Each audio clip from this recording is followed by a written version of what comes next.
大学生到快餐店吃饭，不小心把汤洒在了漂亮姑娘的裙子上。对不起，实在是对不起，我赔给您。这位男生还不知道呢，面前这个姑娘其实是个日本人，在中国留学。先生，您太客气了，这不能全怪你。我刚才不该走路太快，撞到您身上。不，怪我没把汤端好。这样吧，我赔你衣服。这位同学，看样子你也是学生吧？这么大方。被弄脏衣服的女孩笑容很甜，还有2个小酒窝。我的确是个学生，路对面就是我们学校。弄脏了你的衣服理应赔偿，这跟大方还是小气没有关系。说得很好。不过我看这样吧，我回去自己洗一洗，如果能洗干净就算了，要是洗不干净的话，你再赔给我也不晚。男生一听点了点头，那行，不过我怎么知道你的裙子洗没洗干净呢？明天这个时候还在这里见面，可以吗？你有没有时间？好吧，可以，我有时间。这件事情看上去是一次偶然事件，其实不然，这个女生完全就是有计划有预谋的。她是有意要接近这位男生，要从他身上找到突破口，在3个月之内得到他想要的东西。这个东西可不一般，如果丢失，将会让全国的通信网络陷入半瘫痪状态。男生名叫辛小安，是名牌大学的高材生。女生名叫马小珍，原名井边真子，在辛小安他们学校附近的一所大学读书。时间很快来到了第2天中午，辛小安走进快餐店一看，女生马小珍已经坐在角落里了。小珍同学，怎么样？你的裙子洗干净了吗？马小珍轻轻摇了摇头。No， 洗了好几遍，还是有印子。说着话，她从包里掏出裙子放在桌面上，辛小安的面前，撇着嘴，一副失望的表情。辛小安低头一看，裙子上确实还有斑点儿。没关系，小珍同学，我赔给你吧。请说裙子的价钱。价钱我忘了，要不这样，你帮我买条一模一样的吧。好吧，我买一买试试。辛小安把马小珍这条裙子拍了照片存在手机里，2个人加了联系方式之后，各自回了自己的学校。一有时间，辛小安就在各大网络购物平台上搜寻，可惜找了好几天一无所获，根本找不到这样的裙子。无奈之下，辛小安又把马小珍约到了快餐店。小珍同学，实在是抱歉，你这条裙子太特殊了，我没能找到一样的款式，就连同样的花型都找不到。约你出来是想商量一个别的办法，看怎么赔偿你呀，多赔点钱行不行？马小珍假装若有所思，想了想，你会不会游泳？辛小安点了点头。要不这样，我最近正在你们学校的游泳馆学习游泳，总也学不会。你要是能教会我游泳，就当是赔我裙子了。辛小安皱着眉毛，绷着嘴唇，考虑了一会儿。好吧，我试试吧。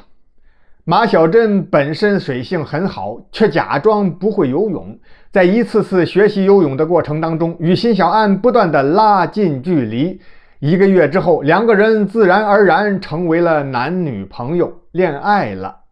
半夜，一个神秘的房间里，灯光很亮，马小珍身穿日本和服，跪在地上。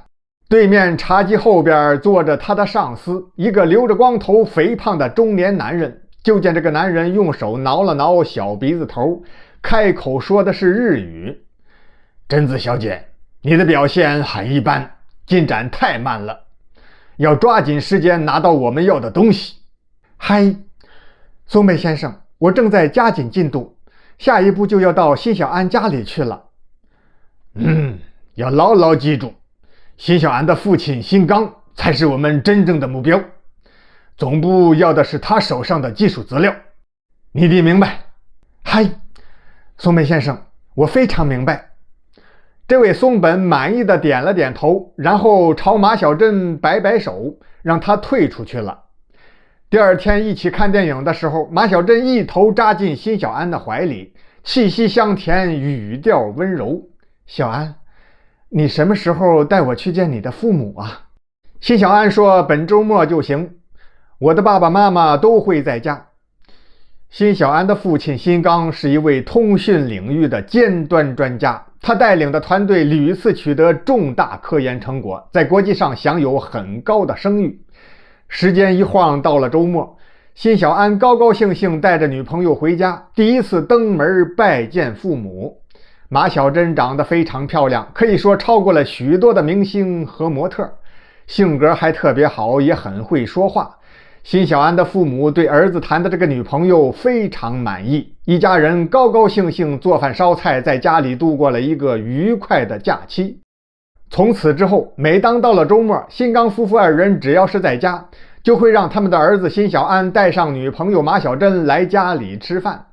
叔叔阿姨，真是太谢谢了，总是来家里吃饭给你们添麻烦，怪不好意思的。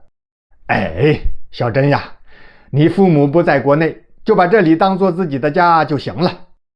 原来啊，第一次见面的时候，辛刚问到马小珍的父母，马小珍回答说他的爸妈是外交官，在日本东京工作，好几年才能来中国一次。单说这一天又是周末，辛小安说爸妈都加班不在家，他就不想回家去了。马小珍的眼睛里却是贼光一闪。小安，我都习惯到家里吃饭了，要不这样，到家里我做饭给你吃好不好？辛小安没有多想，也就点头同意了。吃过饭，躺在床上睡午觉。等辛小安睡熟了之后，马小珍偷偷溜出房间，轻手轻脚推门进入了辛刚夫妇的卧室。抬眼一看，不远处墙角那里保险柜静静地站着。三两步窜到保险柜跟前，马小珍从口袋里就取出了万能钥匙。他可是经受过特殊训练的，开锁是一项基本技能，破译密码打开这种保险柜对于他来讲就是小菜一碟儿。1分多钟之后，随着咔嗒一声轻响，保险柜门敞开了，往里一看，哈哈，一个小小的木盒就在那里摆着。伸手抓过木盒，打开一看，里面是一张磁卡。马小珍顾不得多想，迅速将磁卡装进自己的口袋，把小木盒放回原处，就要重新锁好保险柜。井边真子，不要高兴得太早了。马小珍像触电一样浑身一哆嗦，这声音很熟悉，分明就是辛小安的爸爸辛刚在说话呀。等他转回身抬头一看，一点没错，正是辛小安的父亲，通讯专家辛刚。我早就觉察到你不对劲儿了，从你的言谈举止就怀疑你是日本人，现在还有什么话说？井边真子。井边真子并不说话，他迅速从腰里抽出一把匕首，猛地刺向辛刚，要杀人灭口。就在这危急时刻，由打辛刚的身后闪过来2名警察，空手夺刀，一招制服了井边真子。你违反国际法，已经被捕了，有什么话到法庭上去说吧。原来自从第一次见面，辛刚就发现儿子这个女朋友非同寻常，找到相关部门对其进行了调查，发现马小珍所说的什么父母是外交官等等一些情况完全都是谎话，他的真实身份就是个国际间谍。等辛小安明白了一切之后，不禁冒出一身的冷汗。辛刚对儿子说，小安，经过这次教训，你以后可要时刻保持警惕呀。